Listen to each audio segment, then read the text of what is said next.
Welcome back जी। Break पे जाने से पहले हमारे पास एक कॉलर थी, ईमान साहिबा, गुजरात से कॉल थी। उनकी शादी को 8 साल हो गए थे। उन्होंने बड़ा इंटरेस्टिंग सी बात की थी कि उनके औलाद नहीं है और उनके हस्बैंड अब्रॉड होते हैं और हर साल के बाद सिर्फ 2 महीने के लिए आते हैं। हाँ, ऐसे ऐसे बहुत सारे जोड़े हम लोग देखते हैं माशाल्लाह। कपल्स हमारे पास आते हैं, पता चलता है कि जी 11 साल शादी को हो गए, लेकिन पता ये बाद में डिक्लेयर होता है कि जी वो सिर्फ इन 11 सालों में 11 माह भी इकट्ठे नहीं रहे। तो देखिए, प्रेगनेंसी को, नॉर्मल प्रेगनेंसी को अचीव करने के लिए पहली तो शर्त यह है कि आप साथ रहें। दूसरी बात है कि अगर आपका ऐसा प्रॉब्लम है कि आपके हस्बैंड कभी कभार आते हैं, तो मेरी आपको ये एडवाइस है कि आप ज़रूर इनफर्टिलिटी सेंटर में कांटेक्ट करें, उनके साथ मिलकर प्लान आउट करें, ताकि वो आपके हस्बैंड के आने से पहले आपको मेडिकेशंस या कुछ ऐसा प्लान दें, ताकि जब वो आएँ उनके हस्बैंड उस मिड साइकिल के दौरान तो वो कंसीव कर सकें। बिल्कुल हम इनकी हेल्प कर सकते हैं। एनी टाइम ये हमें कांटेक्ट कर सकती हैं, हमारी टीम को कर सकती हैं। इवन जो हेल्पलाइन नंबर मैंने पेशेंट्स को दिया है ये उनके लिए फ्री है। इस पे हमारी डॉक्टर्स जो हैं, जी, ये जो डॉक्टर्स हैं ये हमारी अवेलेबल होंगी। उनको सिर्फ फ्री आप मशवरा भी इधर से ले सकते हैं अगर आपको कोई प्रॉब्लम ऐसी है।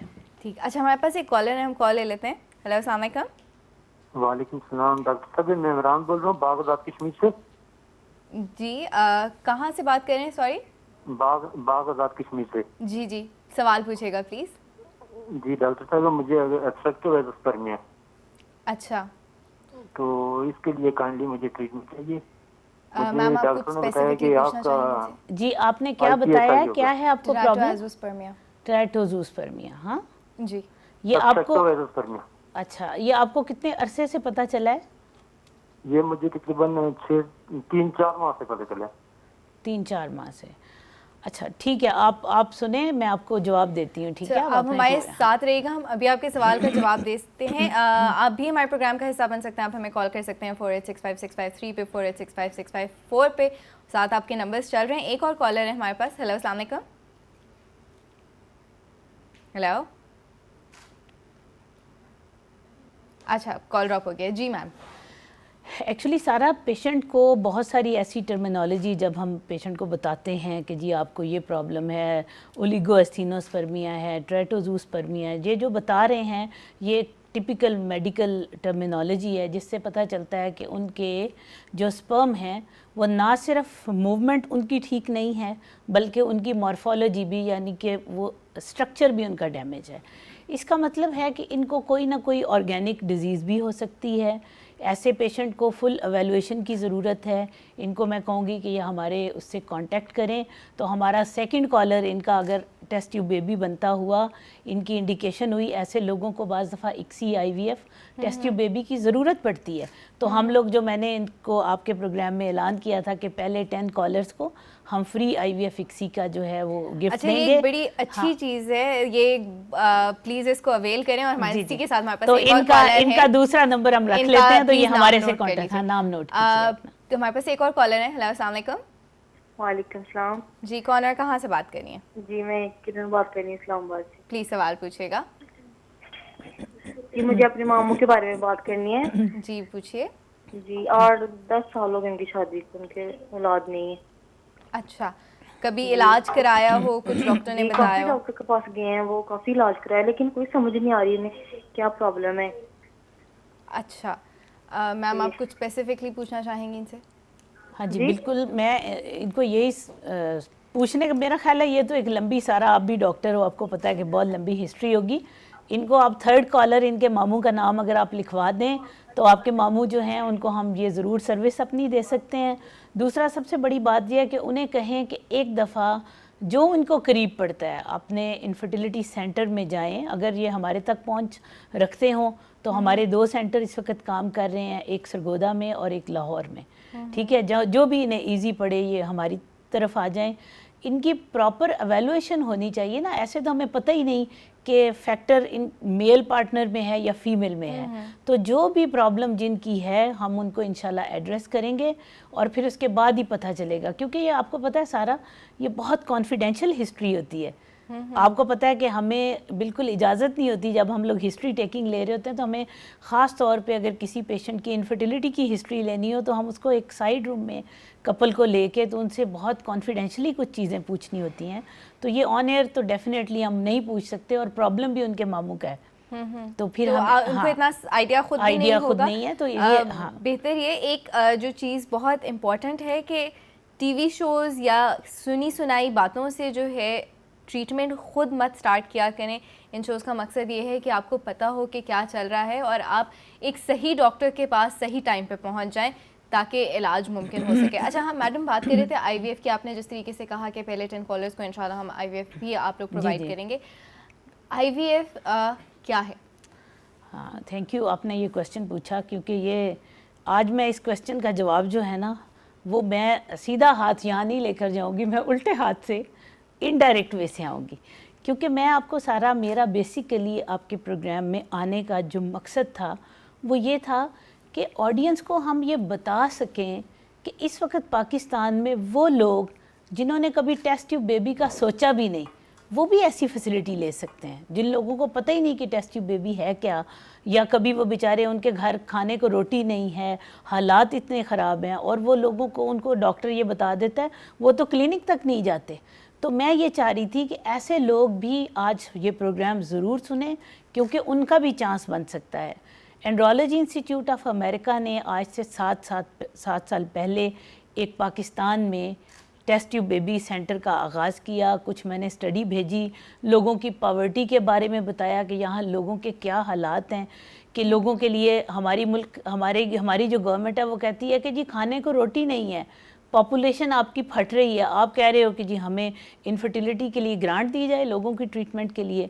तो ऐसे लोगों के उन 20% लोगों के लिए मैंने ये प्रोजेक्ट सोचा और आज मैं प्रोजेक्ट उन लोगों के लिए कर रही हूँ। अच्छा, मैं सारा प्लीज़ मैं ये बता रही थी, पता नहीं कितने लोगों की उम्मीद होगी इस वक्त जो मेरी बात सुनना चाह रहे हैं कि आप लोग रिसर्च में हमारे साथ शामिल हो सकते हैं। जो लोग अफोर्ड नहीं करते वो हमें कांटेक्ट करें, हम उनको रिसर्च में टेस्ट ट्यूब बेबी में शामिल करेंगे।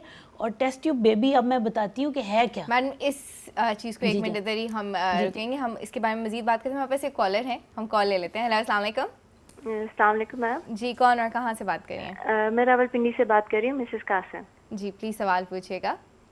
मुझे पूछना था, मेरी एक बेटी है 5 साल की। माशाल्लाह। उसके बाद मैंने इलाज करवाया पर मेरे सेकंड बेबी नहीं कंसीव हो रहा, तो मुझे पता करना था क्या प्रॉब्लम है। ठीक है, एक और कॉल हम ले लेते हैं। हेलो, अस्सलाम वालेकुम। हेलो, अस्सलाम वालेकुम।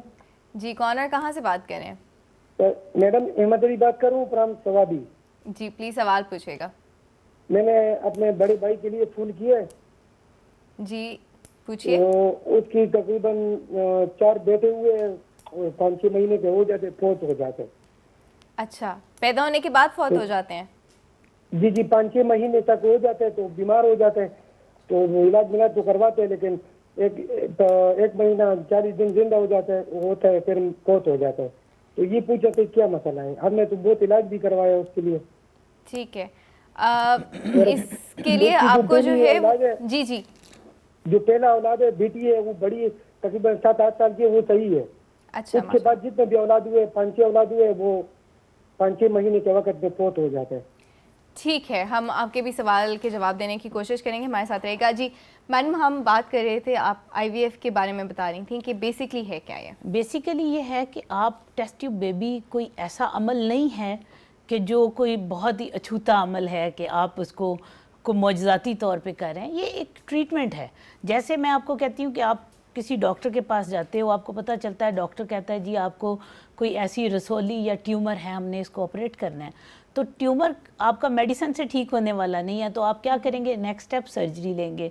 इसी तरह टेस्ट ट्यूब बेबी भी मेडिसिन के बाद अगला स्टेप है। इसमें हम करते क्या हैं कि फ़ीमेल को कुछ अंडा बनाने की मेडिसिन दी जाती है, फिर उसके बाद जब उनका अंडा बन जाता है तो उनके अंडे को एक बारीक सुई की तरह आप समझें कि प्रोसीजर हम करते हैं, नीडल से उनके अंडे निकाल लेते हैं, उनको पेट्री डिश में रखते हैं और स्पर्म के साथ उसको उनका अमल किया जाता है लैब के अंदर। यानी जो फर्टिलाइजेशन आपकी अंदर बॉडी के अंदर होनी है वो फर्टिलाइजेशन आपकी बाहर होती है। दैट्स द रीज़न कि हम इस प्रोसीजर को इन विट्रो फर्टिलाइजेशन कहते हैं। कहने का मतलब है कि फर्टिलाइजेशन आउटसाइड द बॉडी, ठीक है। जब वो फर्टिलाइज्ड हो जाएगा एग, तो उसके बाद उस एम्ब्रियो को आप यूट्रस के अंदर इम्प्लांट कर देते हैं, ठीक है। तो ये देखें, लोग कहते हैं जी नहीं डॉक्टर साहब हम ये चाह रहे हैं कि बस अल्लाह ताला की तरफ से हो। उन लोगों को भी मैं ये बताना चाहती हूँ कि प्लीज़, हम खुदा न खास्ता नऊज़ बिल्ला हम अल्लाह ताला के शरीक नहीं हैं, ठीक है। अल्लाह ताला की तरफ से ही सब कुछ है। देखें, मेडिकल साइंस आपकी हेल्प कर रही है। आपको जितना हमारा इख्तियार है, अल्लाह ताला ने जितना नॉलेज इंसान को दिया, उसके अकॉर्डिंगली हम आपकी हेल्प कर रहे हैं। अगर अल्लाह ताला ने ये नॉलेज ना दिया होता, उसके हुक्म से आता है ना, अगर ना दिया होता तो हम कैसे हेल्प करते। एम्ब्रियो बनना भी उसी के कंट्रोल में है। आप बेशक 10 ओवास 10 स्पर्म को आपस में रख दें, फर्टिलाइजेशन नहीं होगी अगर अल्लाह का हुक्म नहीं होगा। और फिर अगर फर्टिलाइजेशन हो भी गई है तो यूट्रस के अंदर जब हम रखते हैं, बाज़ दफ़ा हम 3-3 एम्ब्रियो रख देते हैं, लेकिन रिजल्ट क्या आता है? 0। क्योंकि देखें, इम्प्लांटेशन भी तो अल्लाह के हुक्म से है। तो कभी भी ये मत समझें कि जी ये अल्लाह के हुक्म के बग़ैर है, या नऊज़ बिल्ला हम कुछ ऐसी चीज़ कर रहे हैं। हम आपको फैसिलिटेट कर रहे हैं अकॉर्डिंग टू इस्लामिक लॉ। ठीक, इट्स बेसिकली एक मेडिकल ट्रीटमेंट Yes. ही है। इसके साथ हमारे साथ एक कॉलर है, हम एक और कॉल लेते हैं, फिर हमारे पास 2 पेंडिंग कॉल्स भी हैं। हेलो, अस्सलाम वालेकुम। जी अस्सलाम वालेकुम। जी, कौन और कहाँ से बात कर रहे हैं? मोहम्मद आकिब बात कर रहा हूँ जी, मैं इस्लामाबाद से। जी प्लीज़ सवाल पूछेगा। अच्छा, मेरी शादी को तकरीबन 7 साल हो गए हैं। ठीक है। इनिशियली कुछ टाइम पहले जो है वो I was diagnosed as azoospermia, और जो मिसेज हैं उनके भी कुछ ट्यूब्स का प्रॉब्लम था, उसकी भी कुछ ट्रीटमेंट करवाई। ठीक है। तो लास्ट जो है वो मतलब मैंने अपना भी ट्रीटमेंट करवाया, लेकिन जो लास्ट उससे उन्होंने यही कहा कि अभी आप मतलब टेस्ट ट्यूब बेबी पे ही जाएं। ठीक है, तो ये तो मैडम ने बड़ी ये I don't know 10th collar में आते हैं कि नहीं आते, लेकिन उन्होंने कहा नहीं है कि आते हैं, अभी इनकी 4th है। मैं अच्छा, आप गिन नहीं है सबको, तो बस आप फिर कांटेक्ट करें, मैडम की हेल्पलाइन भी है। हमारे पास एक और कॉलर है। हेलो, अस्सलाम वालेकुम। वालेकुम सलाम। जी, कौन और कहाँ से बात कर रही हैं? मैं सुमेरा एहसान बोल रही हूँ फैसलाबाद से। जी प्लीज़ सवाल पूछेगा। जी, मैं ये टेस्ट ट्यूब बेबी करवाना चाहती हूँ, लेकिन मेरी फैमिली इसमें इसके हक में नहीं है। हाँ। तो ये जो आपने कहा था, तो ये मैं इसी सिलसिले में बात कर रही हूँ कि ये आप मेरा टेस्ट ट्यूब बेबी कर देंगे। ठीक है। आप कुछ हाँ, मैं सारा आपके सॉरी इनके ये जो है सुमेरा आपके हस्बैंड पास ही हैं? नहीं, मेरे हस्बैंड पास नहीं है और वो मानते भी नहीं है। मेरी फैमिली भी इसके हक में नहीं है, लेकिन मेरी नहीं, आपकी फैमिली इस वक्त टीवी देख रही है, आपकी सास हैं बैठी हुई? नहीं, कोई नहीं बैठा हुआ। अच्छा, नहीं तो उन्हें थोड़ी देर बाद बिठाना, मैं आपकी बात करूंगी ना, ठीक है। जिन लोगों की फैमिली नहीं मानती टेस्ट ट्यूब बेबी को, या ऐसे लोग, तो वो प्लीज़ उन लोगों को सामने ज़रूर लाएं। मैं उनको बताऊंगी कि किस तरह ये 100% हम इस चीज़ की गारंटी देते हैं कि ये अकॉर्डिंग टू इस्लामिक लॉ है। इसमें कोई भी चीज़ ऐसी नहीं है कि खुदा न खास्ता उसको हम ये कह सकें कि ये गलत तरीक़ाकार है। क्योंकि आप देखें कि अगर ऐसे टेस्ट ट्यूब बेबी में आपने कितना स्ट्रिक्ट रूल्स हैं सऊदीया में, और इस वक्त सऊदीया में बहुत पाकिस्तान से मल्टीप्लाइड बाय 5 टाइम्स वहाँ पे IVF और टेस्ट ट्यूब बेबी सेंटर्स हैं।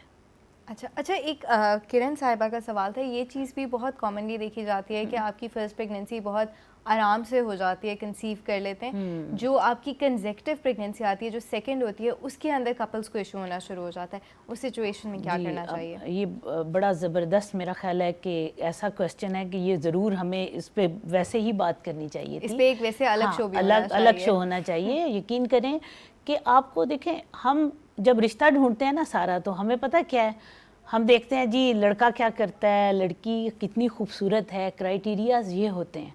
हमें तो ये पता ही नहीं है कि ब्लड ग्रुपिंग भी कितनी इम्पॉर्टेंट है। वो लड़कियां जिनकी, ये मेरे प्रोग्राम, अगर आपके प्रोग्राम को जो लोग सुन रहे हैं, जो लड़कियां जिनका ब्लड ग्रुप नेगेटिव है, चाहे A नेगेटिव है, B नेगेटिव है, O नेगेटिव है, वो लोग ज़रा हाई अलर्ट हो के मेरी बात सुने कि बाज़ दफ़ा आप अगर फीमेल नेगेटिव है तो बहुत इम्पॉर्टेंट है कि अगर आपका पार्टनर भी नेगेटिव है तो आप बहुत सारी कॉम्प्लिकेशन से बच सकते हैं। तो कोशिश करें, मैं ये नहीं कह रही कि अगर वो पॉजिटिव है, अगर वो उनका आपके पार्टनर का आपकी शादी पहले से हो चुकी है और आपको पता है कि ब्लड ग्रुप पॉजिटिव है, तो आप अपने डॉक्टर से ज़रूर कांटेक्ट करें।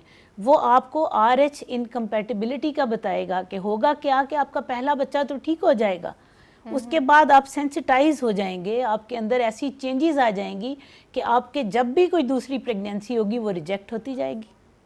ठीक है, क्योंकि वो आप ये देखें कि मैं आम, क्योंकि यहाँ पे हम कोई डॉक्टर्स को तो नहीं सारा समझा रहे ना, अब तो आम लोगों को बता रहे हैं कि आप ये समझें कि आपकी बॉडी जो है वो आपके बच्चे के ख़िलाफ़ ही जहरीला मवाद बनाना शुरू करेगी। वो जहरीला मवाद जो है वो अगले बच्चे को रिजेक्ट करता जाएगा।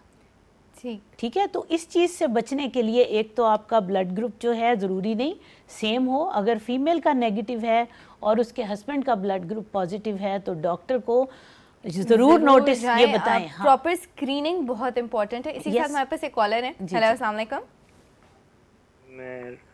हेलो, वालेकुम सलाम, मैं वकास बात कर रहा हूँ रावलपिंडी से। जी प्लीज सवाल पूछिएगा। ये मेरी सिस्टर को, ये इक्सी में गई थी, मेरी सिस्टर को नताशा है, उनको जो है डॉक्टर ने रेफर किया IVF के लिए ना, तो उनके मियाँ को भी एक तो नताशा की सिस्ट है जो है ना ये यूट्रस में, मतलब कि वो ट्यूब्स को नहीं ब्लॉक कर रही और ओपन है ट्यूब्स उसकी ना नताशा की, लेकिन साथ साथ जो उनके हस्बैंड है रजा, उनको भी जो प्रॉब्लम है ना वो है टेरेस्ट्रोस्पर्मिया, ओलिगोटेरेस्ट्रोस्पर्मिया है। तो अभी थोड़े दिनों पहले ये इन लोगों ने डिस्कस की थी डॉक्टर से, परसों गए थे लोग डॉक्टर के पास, तो डॉक्टर जो है ना वो नताशा पे ज़्यादा इंसिस्ट कर रहे हैं कि नताशा पे ना फोकस रखा हुआ है कि नताशा आपकी वजह से IVF होगा, और जो प्रॉब्लम उनके हस्बैंड को है वो जो है ना डिस्कस नहीं की जा रही। रिपोर्ट्स डॉक्टर्स के पास है, लेकिन ओलिगोटेरेस्ट्रोस्पर्मिया के बारे में मैंने भी रिसर्च किया है, तो वो थोड़े से कुछ ऐसे हैं कि डेड सेल्स और स्पर्म थोड़े से कमज़ोर है, ये सारी चीज़ें हैं। तो इस सिलसिले में जो है वो जो उनके हस्बैंड है वो IVF पे नहीं जा रहे, वो कहते हैं मेरे अंदर प्रॉब्लम नहीं है। आप जो सेंटर है ये andrology institute of Pakistan Sargodha और लाहौर में भी है, वरना आप हेल्पलाइन पे मैडम ने ऑफर किया है, हेल्पलाइन के नंबर्स चल रहे हैं, आप प्लीज़ इस पर कॉल करें, आप नंबर्स ले लें, वो आपको गाइड कर देंगे जो जो इश्यूज़ हैं। और आई थिंक आप 5th-6th कॉलर बन रहे हैं इस शो के। हमारे पास एक और कॉलर है। हेलो, अस्सलाम वालेकुम। हेलो, अस्सलाम वालेकुम। हेलो, अस्सलाम वालेकुम। मिसेस जाहिद, प्लीज अपने टीवी का वॉल्यूम म्यूट कर दीजिए और मेरे से डायरेक्टली फोन पे बात कर लीजिए। जी जी, कर दिया मैंने बंद। जी प्लीज सवाल पूछिएगा।